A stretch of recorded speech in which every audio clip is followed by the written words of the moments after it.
Hello friends, इस video के साथ हम अपने एग्जाम्शन को ख़त्म करेंगे, जो कि ये पार्ट 5 होगा और इस पार्ट 5 के साथ पूरा एग्जाम्शंस कंप्लीट हो जाएंगे। अगर आप लोगों ने इससे पहले की वीडियोस नहीं देखी हैं तो आपको डिस्क्रिप्शन बॉक्स में हमेशा मिल जाया करेंगी।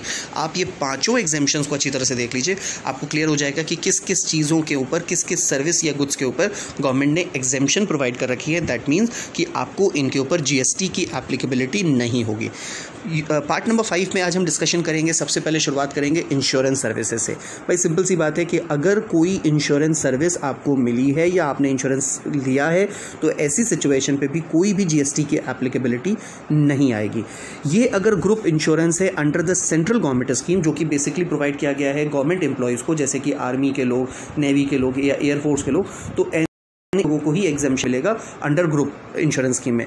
हालांकि बाकी लोगों के लिए टैक्सेबल होता था, but due to corona virus government ने इस समय ये स्कीम सबके लिए एप्लीकेबल कर दिया कि कोई भी अगर ग्रुप इंश्योरेंस कराता है, यानी कि अपने सारे एम्प्लॉयज़ का इंश्योरेंस करवाता है, तो वो एग्जाम्पशन मिल जाती है।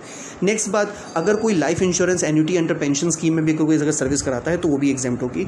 कोई लाइफ इंश्योरेंस कराता है अपने लिए या अपनी फैमिली के लिए तो भी वो इंश्योरेंस एग्जाम्प्ट होगा, बट अगर उसका cover up to 2 lakh rupees है, 2 लाख रुपीज़ से ज़्यादा होगा तो उसमें फिर आपके लिए कंडीशंस होंगे जिसके ऊपर आपको टैक्स पे करना पड़ सकता है। नेक्स्ट, अगर कोई जनरल सर्विसेज आपने ली है, जनरल इंश्योरेंस की सर्विसेज ली हैं, जैसे कि कोई एक्सीडेंट इंश्योरेंस लिया है, कोई हेल्थ इंश्योरेंस लिया है, या तरह तरह की जो गवर्नमेंट की स्कीम आती है उसके अंतर्गत अगर आपने कोई अपने आप को इंश्योरेंस रजिस्टर कराया, अटल पेंशन योजना हो गया, तमाम तरीके की सेंट्रल गवर्नमेंट और स्टेट गवर्नमेंट की स्कीम है, अगर आपने उस तरीके के कोई भी इंश्योरेंस लिया है तो वो एग्जाम्प्ट होगा, उसमें भी आपको कोई टैक्स नहीं देना पड़ेगा। फिर ये एक लंबी लिस्ट आप देख रहे हो, बिल्कुल अगर मैं शॉर्ट में डिस्कस करूँ तो आपको समझ में आ जाएगी कि अगर एम्प्लॉयज़ स्टेट इंश्योरेंस के अंदर आपकी कोई सर्विस प्रोवाइड कराती है, या प्रोविडेंट फंड डिपार्टमेंट कोई सर्विस प्रोवाइड कराती है, इंश्योरेंस रेगुलेटरी डेवलपमेंट अथॉरिटी अगर कोई सर्विस प्रोवाइड कराती है, सेबी GST डिपार्टमेंट अगर कोई सर्विस देती है, कोई भी दूसरा नेशनल सेंटर अगर कोल चेन डेवलपमेंट एसोसिएशन अगर कोई सर्विस प्रोवाइड करती है, coal mines organisation, national pension system, इस तरह की कोई भी ऑर्गेनाइजेशन अगर अपनी सर्विस आपको प्रोवाइड कराती है तो वो भी एग्जेम्प्ट फ्रॉम टैक्स होगी। इसमें आपको कोई टैक्स नहीं देना पड़ेगा। आप अगर चाहो तो इसका एक स्क्रीनशॉट ले सकते हो, क्योंकि ये बहुत सिंपल सी चीज़ है। ये अल्टीमेटली सारी गवर्नमेंट डिपार्टमेंट ही हैं। ये कोई भी गवर्नमेंट डिपार्टमेंट अगर आपको कोई सर्विस देता है तो वो उल्टा आपसे टैक्स नहीं चार्ज करेगा, अल्टीमेटली वो आपके सर्विस के लिए ही बैठे हुए हैं।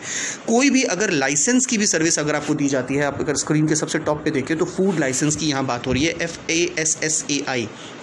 ये अगर फूड एसोसिएशन आपको सर्विस देती है सेफ्टी एंड स्टैंडर्ड के लिए, तो भी वो एग्जेम्प्ट फ्रॉम टैक्स होगा, उसमें आपको कोई टैक्स नहीं देना पड़ेगा।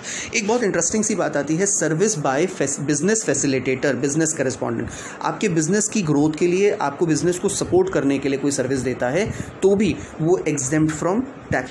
बट इसमें एक चीज़ बहुत ध्यान रखने वाली वो है रूरल एरियाज़। जो भी आपको सर्विसेज दी जा रही हैं बिजनेस फैसिलिटेटर की, बिजनेस करेस्पॉन्डेंट की, बिजनेस गाइडेंस की, आपको बिजनेस को ग्रो करने के लिए बैंकिंग सर्विसेज को जो हम सर्विस दे रहे हैं, ये सिर्फ रूरल एरियाज़ के लिए है। अर्बन एरिया में होगा तो ये टैक्सेबल है, लेकिन अगर रूरल एरिया में हम आपको ऐसी कोई सर्विस दे रहे हैं तो फिर वो एग्जेम्प्ट फ्रॉम टैक्स होगी। सर्विस बाय इंटरमीडिएट और financial services located in to a customer located outside India. अगर कोई फाइनेंशियल सर्विस या इंटरमीडिएट सर्विस हम प्रोवाइड करते हैं किसी ऐसे कस्टमर के लिए जो इंडिया के बाहर लोकेटेड है, तो भी उस केस में हम उसको एग्जेम्पशन प्रोवाइड कर देंगे।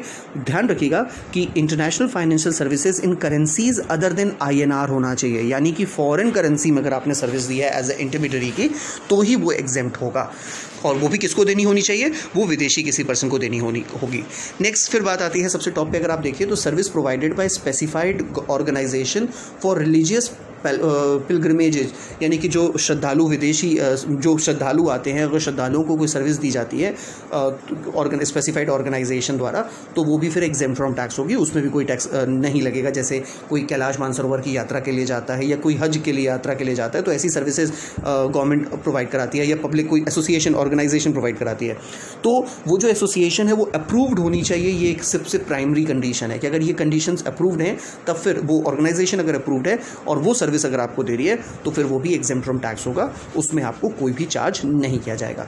Service provided by Indian tour operator to foreign tourist in relation to tour wholly conducted outside India, यानी कि इंडिया के किसी ऑपरेटर ने फॉरेन के किसी पर्सन को फॉरेन में ही घुमाने के लिए, भाई अमेरिका के किसी पर्सन से इंडिया के किसी पर्सन ने कॉन्ट्रैक्ट किया कि हम आपको श्रीलंका घुमाएंगे, तो भी वो एग्जेम्प्ट फ्रॉम टैक्स होगा, क्योंकि जो टैक्सेबल पर्सन है वो भी बाहर का है, मतलब जो पर्सन है जिसको हम सर्विस दे रहे हैं वो भी बाहर का है, और सर्विस भी हम बाहर प्रोवाइड करा रहे हैं, तो इंडिया में उसकी कोई टैक्सेबिलिटी वैसे भी अराइज नहीं होती है। Supply of service of transit cargo to Nepal and Bhutan, अगर कोई नेपाल और भूटान में कोई अगर हम ट्रांजिट कार्गो का मतलब कुछ अगर ट्रांसपोर्टेशन की सर्विस अगर हम देते हैं तो वो एग्जेम्प्ट फ्रॉम टैक्स होगी। Supply of service by government entity, कोई भी गवर्नमेंट एंटिटी अगर सीजी यानी कि central government, state government, union territory या लोकल अथॉरिटी को और any other specified by government को अगर हम कोई सर्विस देते हैं तो वो तो मैं पहले भी डिस्कस कर चुका हूँ कि वो एग्जेम्प्ट फ्रॉम टैक्स होगा, उसमें आपको कोई भी टैक्स देने की ज़रूरत नहीं है। ये बात हम ऑलरेडी पहले भी डिस्कस कर चुके हैं। अगर हम लास्ट बात डिस्कस करें तो IGST की हम डिस्कस कर सकते हैं, और ये आपको समझनी होगी क्योंकि IGST में बहुत ज़्यादा चीज़ें एग्जेम्प्ट होती नहीं है। IGST में एकमात्र आपको मैं यही चीज़ डिस्कस कराऊंगा कि जो एग्जेम्प्ट फ्रॉम टैक्स होगी।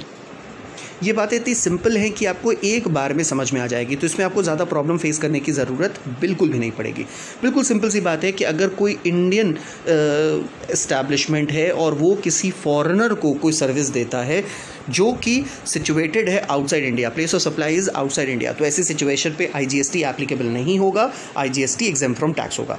दूसरी तरफ अगर मैं इंपोर्ट ऑफ सर्विस करता हूँ बाय UN अगर कोई इंपोर्ट ऑफ सर्विस करता है तो वो भी एग्जेम्प्ट फ्रॉम टैक्स होगा। आपको मैंने पहले ही बताया था कि कोई गवर्नमेंट इंपोर्ट करती है सर्विस या कोई पर्सनल पर्सन अपने लिए इंपोर्ट करता है या कोई चैरिटेबल करता है तो वो भी एग्जेम्प्ट था। उसी में ये बात आप और एक्स्ट्रा ऐड कर लो कि UN भी अगर अपने लिए कोई सर्विस इंपोर्ट करती है तो वो भी एग्जेम्प्ट फ्रॉम टैक्स होगा।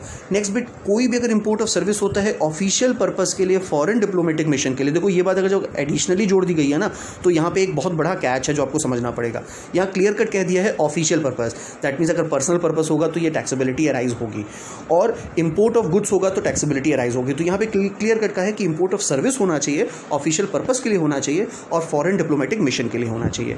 तो इस तरीके की अगर सर्विस हमको प्रोवाइड की गई है तो भी IGST में आपकी टैक्सेबिलिटी नहीं होगी, कोई IGST नहीं लगेगा और आपको IGST के ऊपर टैक्स भी नहीं देना पड़ेगा। होपफुली यहाँ तक की बातें आपको समझ में आई होंगी। अभी तक मैंने एग्जेम्पशन की 5 वीडियो डिस्कस की है जो आपके डिस्क्रिप्शन में है। अगर आपने नहीं देखी है तो मैं आपसे कहूँगा 5 देख लीजिए और अपने पास इसकी एक कॉपी बना करके रख लीजिए। Thank you for watching this video. Have a nice day.